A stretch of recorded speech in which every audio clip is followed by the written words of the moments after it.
আসসালামু আলাইকুম, সবাইকে স্বাগতম। আজকে আমরা এসএসসি নবম এবং দশম শ্রেণীর আইসিটি বইয়ের 6 অধ্যায়ের যে প্রোগ্রামিং ভাষা রয়েছে সেটি সম্পর্কে জানব। তো পাইথন প্রোগ্রামিং জানতে হলে আমাদেরকে প্রথমে জানতে হবে যে এটি আসলে কি। তাহলে আমি বলবো এটি একটি প্রোগ্রামিং ভাষা, যেমন আমাদের মানুষের ভাষা রয়েছে বাংলা, ইংরেজি, এরকম পাইথন প্রোগ্রামিং হচ্ছে একটি প্রোগ্রামিং ভাষা। শুধু কি প্রোগ্রামিং ভাষা? এটি হচ্ছে একটি সার্ভার সাইড প্রোগ্রামিং ল্যাঙ্গুয়েজ। তাহলে একে সার্ভার সাইড বলা হলো কেন, এটা আমরা পরে দেখতেছি। তো অন্যান্য প্রোগ্রামিং ভাষা যেরকম রয়েছে, যেমন C, C plus plus, C hash, তারপরে জাভা, এরকম আরও অনেক প্রোগ্রামিং ভাষা রয়েছে যেগুলো আসলে সার্ভার থেকে রান হয় না, কিন্তু এই পাইথন প্রোগ্রামিং ভাষা আমাদের সার্ভার থেকে রান হয়, বিধায় এর নাম হয়েছে সার্ভার সাইড প্রোগ্রামিং ল্যাঙ্গুয়েজ। তাহলে Python is a server side programming language.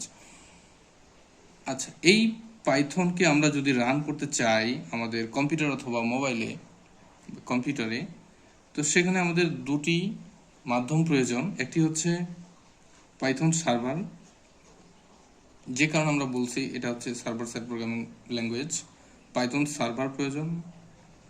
আরেকটি প্রয়োজন হচ্ছে কোড এডিটর, যেখানে আমরা আমাদের কোডগুলি লিখব, কোড এডিটর। তাহলে এই দুটি মাধ্যম বা সফটওয়্যার যদি আমরা পাই, তাহলে আমরা পাইথন প্রোগ্রামিং এটি চালাতে পারবো এবং পাইথনকে রান করতে পারবো।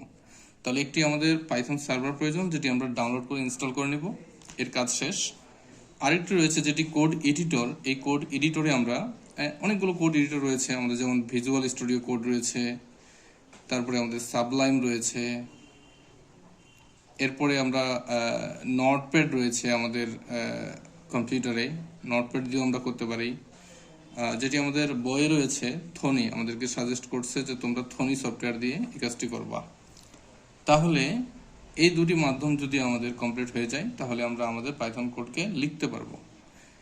এই থনি থেকে যে আমরা কোডগুলি জেনারেট করব, সেটি সবসময় এই সার্ভার থেকে জেনারেট হয়। এই কোডগুলি আমাদের সার্ভার থেকে জেনারেট হয়ে থাকে, এই জন্য পাইথনকে বলা হয় সার্ভার সাইড প্রোগ্রামিং ল্যাঙ্গুয়েজ।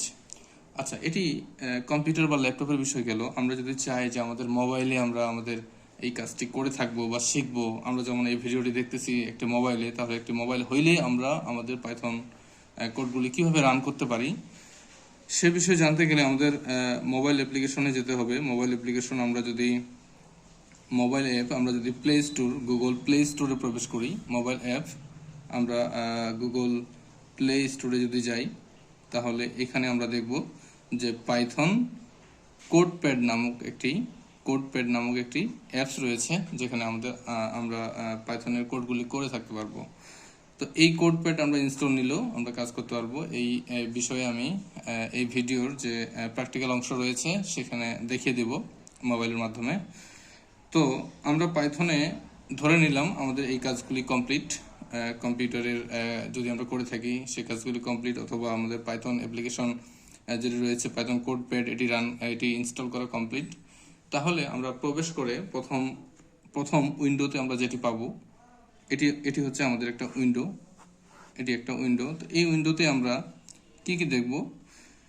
তো বেসিকলি পাইথনের প্রথম কাজ হচ্ছে কোনো কিছু প্রিন্ট করা। তাহলে আমরা প্রিন্ট কিভাবে করতে পারি বা প্রিন্ট কিভাবে হয়, এটা পাইথনের কোডটা কেমন হবে। প্রিন্ট করতে গেলে আমাদের বেশি কিছু লাগে না, শুধুমাত্র আমরা একটা প্রিন্ট ফাংশন ইউজ করলেই আমাদের হবে। প্রিন্ট ফাংশন কিভাবে বুঝবো? প্রিন্টের পাশে যদি ফার্স্ট ব্র্যাকেট ওপেন ক্লোজ থাকে, তাহলে এটিকে বলবো আমরা প্রিন্ট ফাংশন। তাহলে এই প্রিন্ট ফাংশন দিয়ে আমরা বিভিন্ন ডেটা টাইপগুলোকে রান করতে পারি। কেমন? নাম্বার ওয়ান, আমরা যদি স্ট্রিং টাইপের কোনো ডেটা টাইপকে রান করতে চাই, তাহলে প্রিন্ট আমরা ফাংশনের মধ্যে লিখবো হচ্ছে, যদি আমরা কোনো কিছু লেটার বা ওয়ার্ড এগুলো লিখতে চাই, তাহলে আমাদের একটা শর্ত হচ্ছে ফার্স্ট কোটেশন শুরু এবং শেষ, অথবা সেকেন্ড কোটেশন শুরু অথবা শেষ দিয়ে এর মধ্যে আমরা যদি লিখতে চাই হ্যালো, তাহলে এটা আমাদের আউটপুটে দেখাবে হচ্ছে, এদিকে আমি আউটপুট লিখি, আউটপুটে দেখাবে আমাদের হ্যালো। আচ্ছা, আমি যদি ইন্টিজার টাইপের কোনো কিছু লিখতে চাই, তাহলে সেম আমি প্রিন্ট লিখবো, প্রিন্ট লিখে ইন্টিজার টাইপে আসলে কোনো ধরনের কোটেশন সাজেস্ট করে না বা দিতে হয় না। যদি কোটেশন দিয়ে যায় তাহলে আমাদের এটা স্ট্রিং হয়ে যাবে। তাহলে আমরা শুধু 23 লাগলে এটা আমাদের একটা হবে স্ট্রিং, এটি হবে আমাদের ইন্টিজার। তাহলে আমরা 23 আউটপুট পেলাম। 3 নম্বরে আমরা যদি দেখি যে কোনো কিছু আমরা ফ্লোটিং টাইপের কিছু রান করব, যেমন 23.34 এরকম কিছু, তাহলে এটার আউটপুট হবে আমাদের 23.34। যদি আমরা বুলিয়ান টাইপের কোনো কিছু প্রিন্ট করতে চাই, বুলিয়ান টাইপের, তাহলে বুলিয়ান হচ্ছে এরকম ট্রু আমরা যদি লিখি তাহলে আমাদের আউটপুট দেখাবে ট্রু।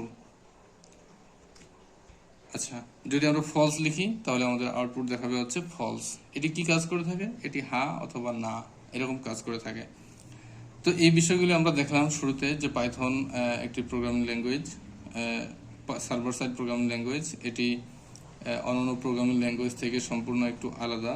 এই পাইথন আমাদের রান করতে গেলে একটি সার্ভার প্রয়োজন হবে, একটি কোড এডিটর প্রয়োজন হবে, এবং এটি আমাদের মোবাইল অ্যাপসের মধ্যে আমরা করতে পারি পাইথন কোড প্যাড নামক একটি অ্যাপসে, যেটির আমরা এই ভিডিওতে দেখলাম যে আমাদের প্রিন্ট ফাংশন সম্পর্কে আলোচনা, এবং প্রিন্ট ফাংশনে আমরা কি কি কাজ করতে পারি, বিভিন্ন ধরনের ডেটা টাইপ সম্পর্কে আমরা কাজ করতে পারি। ডেটা টাইপগুলো এভাবে রান হয়, ডিরেক্ট রান হয়ে যায় প্রিন্ট ফাংশন দিয়ে। তো এই ডেটা টাইপগুলো কি কি, পরবর্তী ভিডিওতে আমরা এই ডেটা টাইপ সম্পর্কে জানবো যে আসলে ডেটা টাইপ কি কি হয় বা কি কি ধরনের হয়ে থাকে। এই ভিডিওতে শুধুমাত্র আমরা প্রিন্ট ফাংশন পর্যন্ত জানলাম, এবং এই ভিডিওর যে প্র্যাকটিক্যাল অংশ রয়েছে এই প্র্যাকটিক্যাল অংশে আমরা এই কাজগুলি রান করে দেখব।